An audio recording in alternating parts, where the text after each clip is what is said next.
Welcome, welcome. Thank you guys for being here. We super appreciate everyone's time and interest in our Proud Possibilities series. If this is your first Proud Possibilities event that you're coming to kind of explain what it is, it's basically Desi Rainbow's way of showcasing different people in our community. So whether that's Desi Desi LGBTQ plus people, their parents, allies, we're really just trying to create possibility models for other people to just kind of showcase one way of life. So, for a lot of us, for myself included, like didn't have too many examples of queer South Asians, trans South Asians to look up to when I was growing up. And similarly, like for my parents, my extended family didn't know any other parents of queer children. And so we're hoping that this can kind of give hope to people who don't have that much representation. So I think we're going to start off with some intros. Rahul, do you want to start us off? Yes. So I'll introduce our Jesse, our very own Jesse. Jesse is a 25-year-old Malayali American software engineer living in the greater Boston area. He is queer and trans masculine and has been volunteering with Desi Rainbow's Parents and Allies for over a year and doing a fantastic job as a facilitator for the monthly LGBTQ group support, and also helping with the Sati Network, which is a one-on-one peer support program where Desi Rainbow's volunteers interact with people practically from all over the world to help them navigate some of their challenges, or at least provide them the resources and support that can be useful for them. And Desi Rainbows has been incredibly important for him in helping him realize that he's not alone in his identities and that there are a lot of loving and accepting Desi parents out there. And yes, Jesse, there are. Thank you. I'll throw it right back and introduce Rahul. So Rahul is a parent of a 10-year-old trans feminine child. In addition to being an ally of the LGBTQ plus community, he and his wife Rima are active members of Desi Rainbow. In his professional life, he is a professor at Rosalind Franklin University and is proud to be associated with a strong, diverse community with a long history of inclusion. At RFU, he's involved in the training of future pharmacists and other healthcare professionals. And at Desi Rainbow, he wants to help other Desi parents see beyond and celebrate our children's identities that exist beyond the binaries within which most of us grew up. It's great. It's been great working with you, Rahul, so far. And finally, to introduce our guest of honor today, Ben Haseen. Thank you for being here. We're just going to do like a quick rundown of you, and then we'll go into kind of like a Q&A. So Ben is an openly trans South Asian medical student, author, and transgender health advocate of Bangladeshi descent, attending Morehouse School of Medicine. He spent the last 5 years participating in health disparities research, publishing and presenting on trans care in OBGYN clinics, anal cancer screenings among Black men, and prioritizing the LGBTQ plus community for the COVID-19 vaccines. He's the first in his family to attend college in the United States and the first to attend medical school.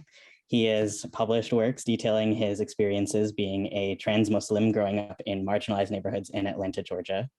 And lastly, he spearheaded multiple trans and queer health education resources, including a YouTube channel dedicated to trans health education and holding health workshops as part of mutual aid efforts across Atlanta. And he's previously been featured in prevention.com and USA Today. So we've got like a mini celeb on our hands today. Welcome, Ben. Thank you for being here. Honor to be here as well. Thank you, Ben. Thank you so much for being here, and we look forward to having a wonderful conversation with you. But before I get started, actually, I just want to tell the small community that before we all came together, I was just talking to the few members who were coordinating this, and I was asking them about where did the word proud possibilities came from. And wherever it came from, the point I was trying to get through is amongst the Desi communities, we do want to celebrate everyone, but more importantly, there is always this desire that we want to have our children, me as a parent talking, to be engineers, doctors, and so on. And here, Proud Possibilities gives us an opportunity to interact with a future doctor going through his training And thank you, Ben, again for being here, and we'll hopefully enjoy this conversation. So, Ben, I would like to get started off by basically asking you something about yourself. Where did you grow up, and your early journey before you decided to become a doctor and a future healthcare provider? Yeah, so I was born in Dhaka, Bangladesh. I was born in Dhaka Hospital, and I'm actually a twin, so I was born with a +1. I have a twin sister. And growing up in Bangladesh, I don't remember much, but my twin sister had a bit of a learning disability. And that's when my parents realized she was struggling a lot in schools in Bangladesh. So they thought coming to America would be a great opportunity for my sister to get some special ed and to continue schooling. So we immigrated to New York when I was around 5 years old, and we lived in Ozone Park in Queens. And I lived there from the ages of 5 to 9, and it was nice, but we lived in a pretty rundown neighborhood in New York. And around the time I was 9, my sister and I, we witnessed some gun violence right outside my apartment. And that's when my mom, she got super scared, and she was like, I don't want my kids growing up in these neighborhoods. So she convinced my dad to move down to Atlanta, Georgia. And so I moved to Atlanta when I was 9, and I've been here ever since. And even when I decided which medical school to go to, I chose a medical school in Atlanta, just because it feels at home. Atlanta feels like my hometown. So what I do right now is I'm a third-year medical student at Morehouse School of Medicine. I have about a year and 3 months left until I get my MD degree. And hopefully one day I will be a practitioner in both psychiatry and internal medicine. Thank you so much.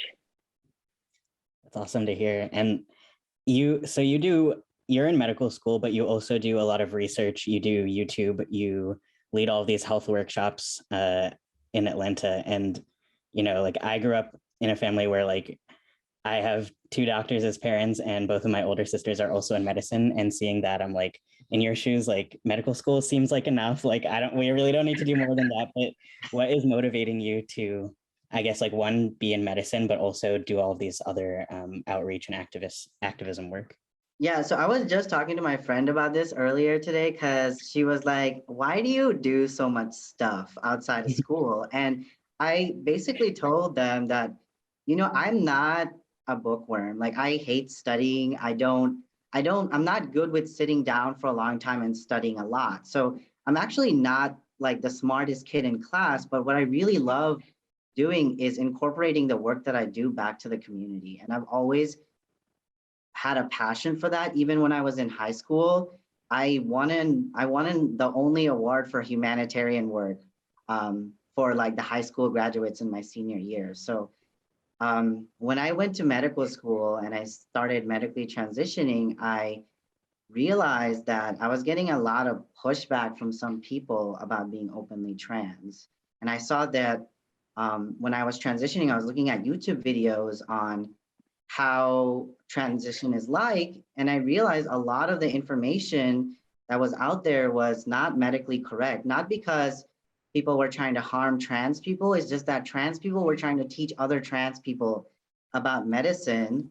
And there was no one out there doing the work who's in the medical field trying to educate trans people about their own health.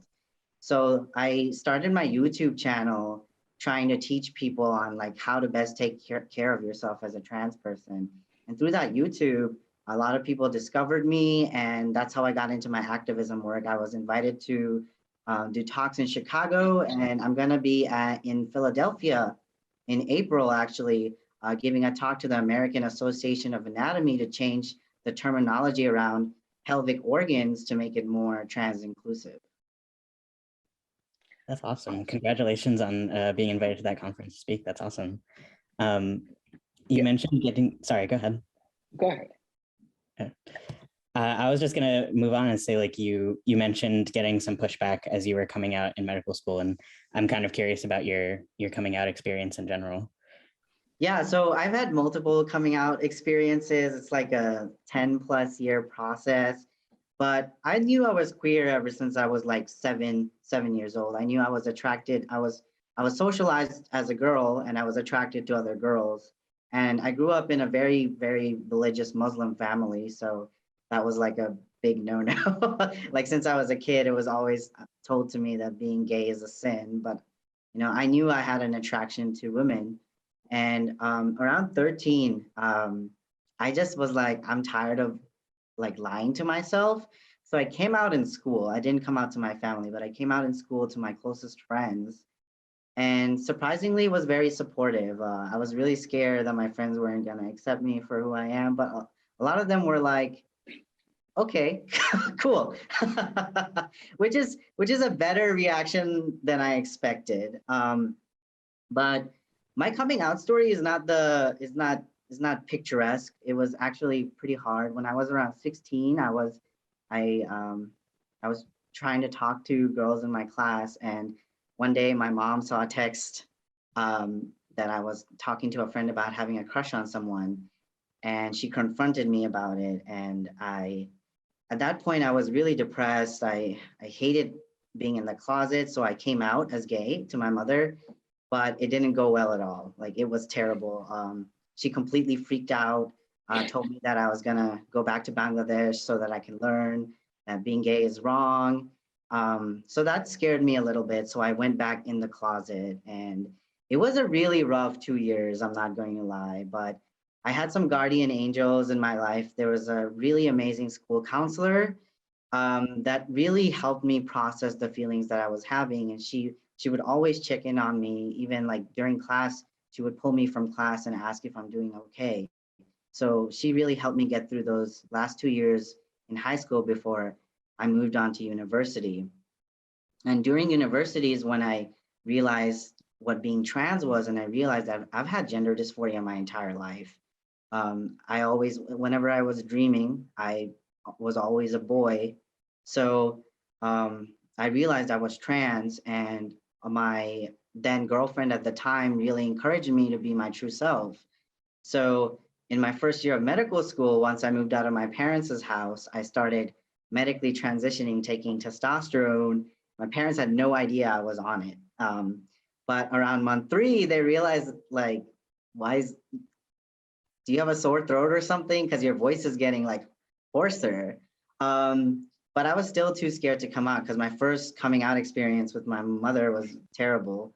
Um, but around like the 6 month mark, I realized I couldn't hide being trans anymore, and I had to come out to them. And I actually made a huge like plan with my friends in case things went badly. But the second time I came out, my mom took it really well. I think the first time I came out, she already knew that I was never going to change. She was just in denial for a while. But yeah, the second time I came out, she said like she was shocked, but she was going to accept it, and it's gonna take her some time to get used to it. But like within a matter of a couple months, my mom had completely accepted me. My dad, surprisingly, knowing that he's a very traditional South Asian man, he took it really well from the get-go. Like my dad was like, okay, it's fine. I can deal with this. And another big surprise was that most of my extended family in Bangladesh accepted me much faster than my family here in the United States. Um, and that was really interesting. But I think it has to do a lot with how immigrant parents, when they move to the United States, they want to hold so badly to the culture that they were raised in. And a lot of holding on to that culture is holding on to some of the toxic parts of that culture. But Bangladesh has changed over the years just as much as any other country. So my extended family in Bangladesh accepted me much faster than my extended family here. That's fascinating, sad, but I'm glad it's also an overcoming challenges, and you are where you are thanks to your resilience, thanks to eventual support from the family. And we are so happy that things have worked out the way they have worked out for you. This brings me actually, Ben, to another important question, and you touched upon your experience now, specifically with parents, and how one parent had more difficulty and the other parent was more accepting. And plus, you also touched upon your extended family. So I want to just build upon that. So you had a guardian angel, which was your school counselor. So can you just talk a little bit more about navigating that process? And what advice do you think, based on your experience, you have for other trans people as to, where do you look for support? Yeah, so like 3 months ago, my mom and I actually sat down together, and she had a lot of questions about like how I processed being queer growing up when she made my life difficult. She acknowledged it. And I was like, like I always knew that I couldn't be miserable. Like I could never be in the closet. I wanted to be who I am. I wanted to fall in love. I wanted to have meaningful relationships. And I told my mom, like, I was willing to, like, if I was going to lose her, I was willing to lose her if it meant I could be my true happy self. And my mom took it really well, honestly. She apologized for the isolation I went through, and she felt really bad, but she understood how serious of a decision I was making to be my true self, and that I was willing to lose people that I loved so I could live my true self. So it was a difficult conversation, but I think my mom and we have grown over the years, and I think our relationship is that much better because of the trials that we've been through together. That's really special that your mom was able to continue talking to you about this and growing.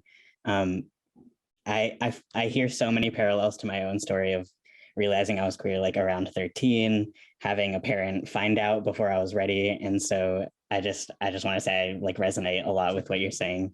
I wanted to ask more about like what it was like kind of in the in-between stages, like after your mom found out you were queer, but before you started testosterone. Were you talking about it? Was it something that was kind of just swept under the rug? What was that time like for you?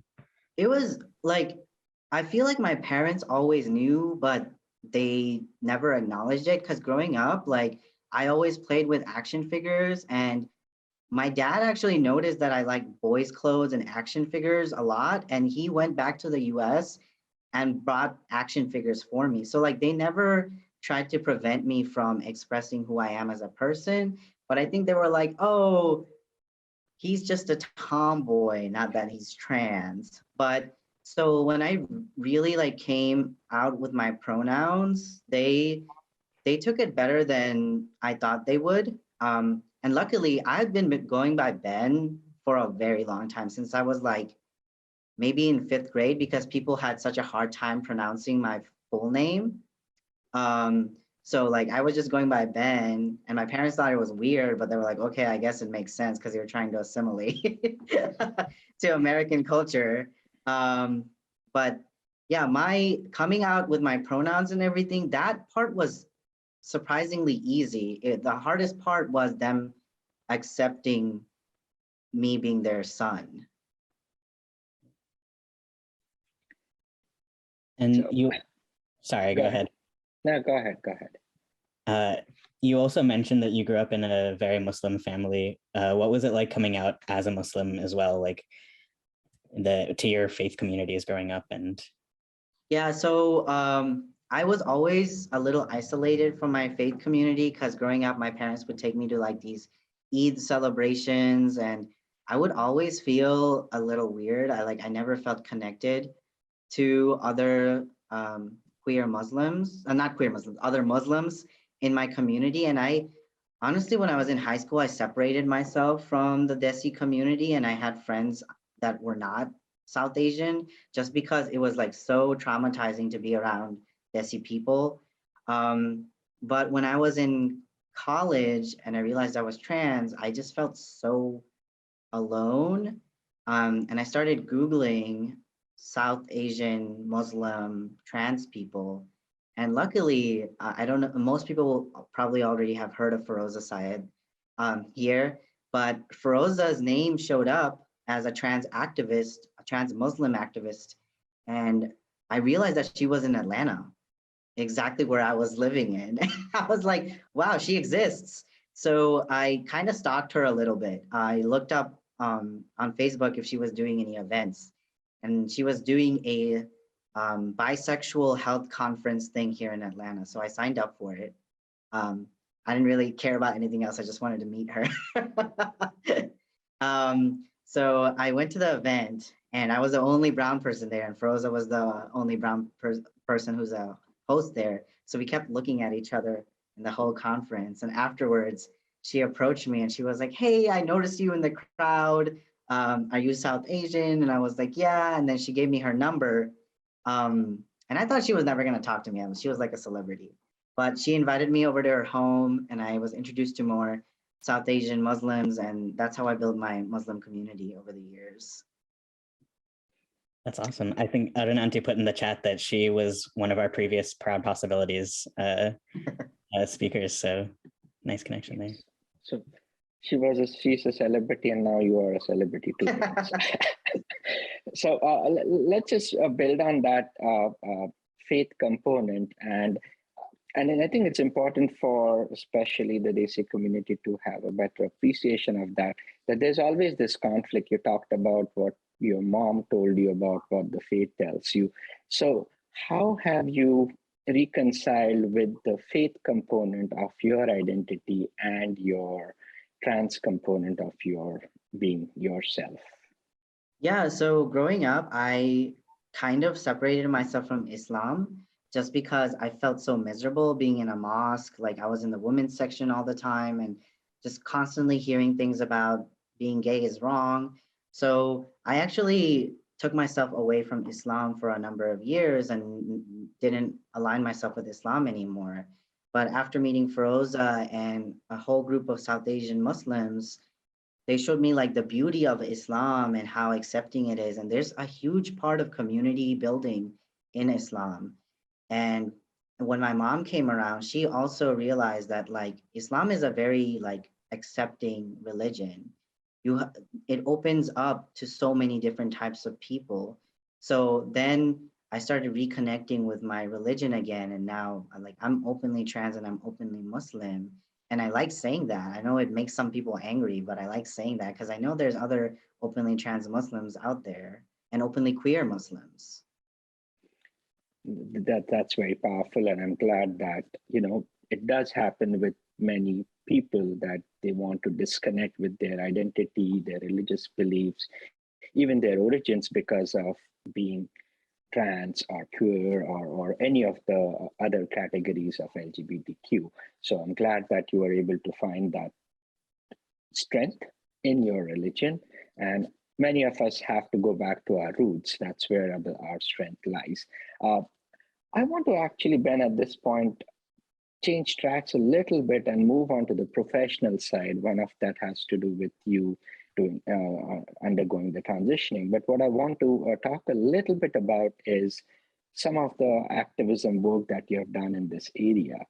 First of all, transitioning itself is a big step. So you can maybe tell us a little bit from a medical perspective. More importantly, what I want to ask you is, you have encountered a lot of disparities in healthcare, especially for the trans community. So if you could talk a little bit about that as well. Yeah, absolutely. So as far as like my research and, experiencing adversity in the medical field and medically transitioning, something that I really advocate for with physicians that want to take care of trans people but don't really understand what it means to be trans is I tell them that not every trans person medically transitions. And that's a myth. A lot of physicians nowadays, when they get incorporated into trans health, they think the only right way to be trans is if you medically transition, you have your surgeries and everything, but that's not true. Most trans people actually don't undergo any form of medical interventions. Some people take hormones, some people only have surgeries and never are on hormones. So I like to teach the nuances of what it means to be trans, but I also really emphasize the fact that trans people are not straight, because that's a question I get a lot from doctors like, oh, are you transitioning so you can be straight?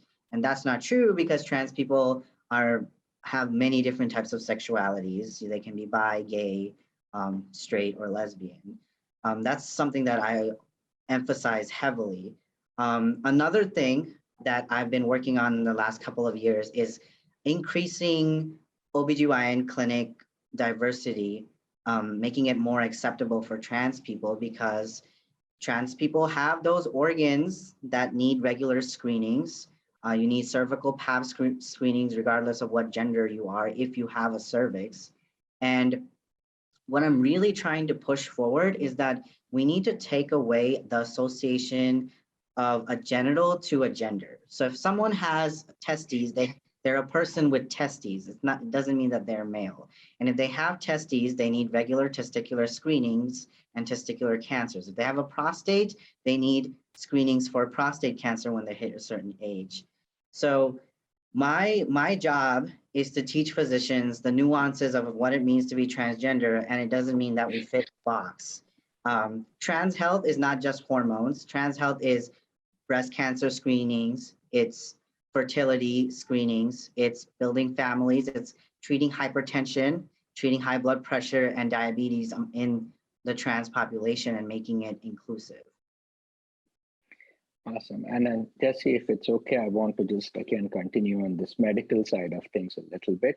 So another thing, Ben, that I would like to ask you on this particular element about, again, the disparity.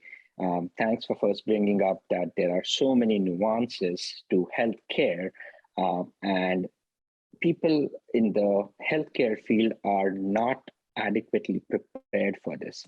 So I'm an educator. I teach future healthcare professionals, including medical students on a very small basis.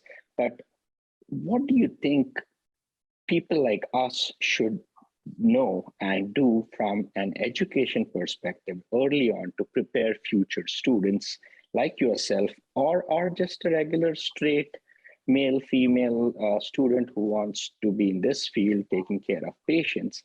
What can we do to make it more inclusive in terms of curriculum, in terms of medical education? Yeah, so medical education has been slightly improving over the years about being more trans inclusive. Like some schools now have like a trans introductory course. However, I still emphasize that there's not enough information in a 1 hour teaching lesson to teach how to be more trans inclusive. So if you are wanting to one day take care of trans patients, and if you are going to be a healthcare provider, you're going to take care of trans patients, is to follow trans advocates, follow people in medicine that are publishing on trans health. And another thing I notice in people in the medical field is that we have a lot of pride because we've worked really hard to get where we are. And because of that pride, we're afraid to say, I'm sorry. We're afraid to apologize, and we're afraid to say things like, well, I don't know enough about this topic for me to like know everything. And I think what the future healthcare providers should be aware of is that you're not going to know everything about a patient population. And if you make a mistake, acknowledge that you've made that mistake and affirm with your patient that I'm going to do my own research about this so that you don't have to do the labor of teaching me. Because every time I talk to one of my trans friends, it's always, I have to teach my doctor about myself. And that's unacceptable. If you are a doctor, you should know your patient. And doctors, when a patient comes in with a rare disorder, they go back and they look up that disorder and they learn how to treat it for their patient. So if you have a trans patient, it's your responsibility to look up those research articles on how to take care of trans patients so that you can give adequate care to your patient. And that's absolutely right. And I can attest to that. You know, many of these things are unfortunately lacking. Yes, there is more awareness now to include more education around LGBTQ domains, but there's a lot that needs to be done. And definitely opportunity for someone like me to take this conversation back to my school and tell them we need to do a lot more in this area. Yeah, and kind of on the flip side of that, I think, that question covered how are medical professionals going to be able to educate themselves better, but how do you think we're doing in terms of medical professionals teaching trans people how to care for their own bodies? Because like you said, a lot of us, learn through like YouTube and like learn through Instagram, like watching other trans people take care of their bodies, and have to be put in the position of like educating our doctors. So where do you think we are with the state of like teaching trans people how to care for themselves? In full honesty, like I'm going to be completely like honest about this. I genuinely think that there needs to be a lot more work done, especially when I talk to doctors. Sometimes I will be talking to a doctor and the doctor affirms me that, yeah, I'm trans inclusive and everything. They go in and they do a great job talking to the patient. They use their right pronouns, they use their name. We go back in and then I look at the patient's medical records and the doctor has misgendered them throughout their whole medical record. So, and then I have to talk to the doctor about, hey, like you did a great job when you were talking to the patient, but this is a terrible job you did here. Because if that patient goes somewhere else to get medical care, people are going to be confused about how to best address the patient. So there's a lot of work that needs to be done when it comes to doctors educating themselves so they can better educate their trans patients. So I don't have a hopeful answer to that question, but I'm doing the work to change the medical system, and there's a huge group of future physicians and physicians right now that are doing the work to change it. Totally agreed. Yeah, there's like respecting people in front of them, and then there's like a whole other side of we just need to respect people all the time, even around people who may disrespect that person as well. And that takes a lot of work. It takes a lot of courage. It takes like a complete shift in mentality for a lot of people. That's true. It's a learning process, and hopefully, I think we are taking steps in the right direction, both as a LGBTQ community, as parents who are supporting the LGBT community, and the educators. So there's a lot going on, and politics does play a big role. Unfortunately, at this time point in our lives, we do have a central government that is more inclusive, and that brings us to another important aspect, that advocacy, which you, Ben, are doing in the medical field, that needs to be extended into the political spectrum as well. Absolutely. And honestly, when I first started doing my advocacy work, a lot of it was respectability politics, just to make other people not feel comfortable. But then I realized it's at the expense of me. Like, why do I have to be nice to this person who doesn't really acknowledge who I am? So I've gotten to the point in my life where I feel ready to push back because I have the knowledge and I have the self-determination to fight for myself and fight for other trans patients. And it took me a while to have that courage, but if you are a trans person out there, I highly recommend that, like, advocate for yourself. It's going to be scary in the beginning, but the more you advocate for yourself, the more people can't talk down to you.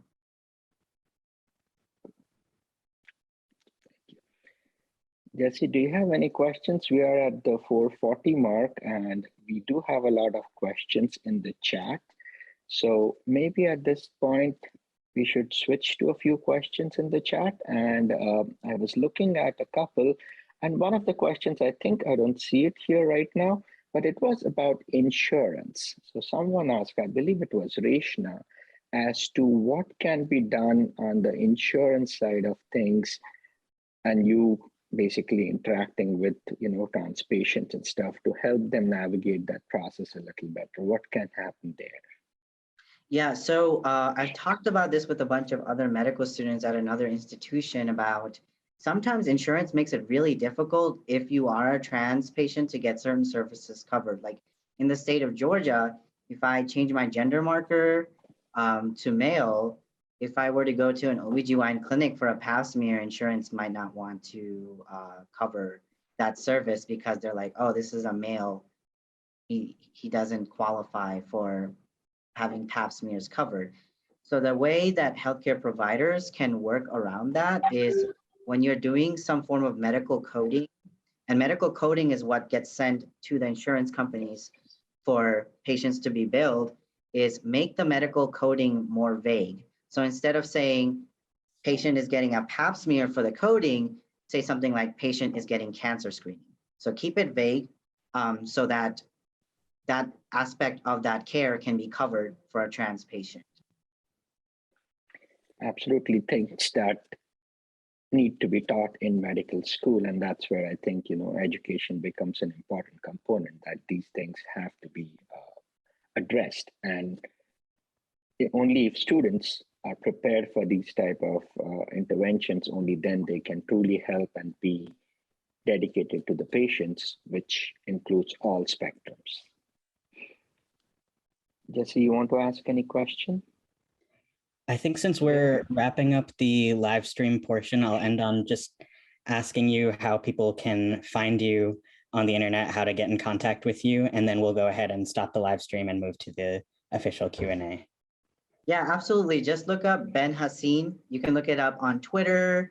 I'm on Instagram and YouTube, and I'll be there. I'll be like for the first option. And I try to make my DMs open for people to ask me questions or ask for advice. I will stress that I am a medical student, and sometimes it's hard for me to get back to people.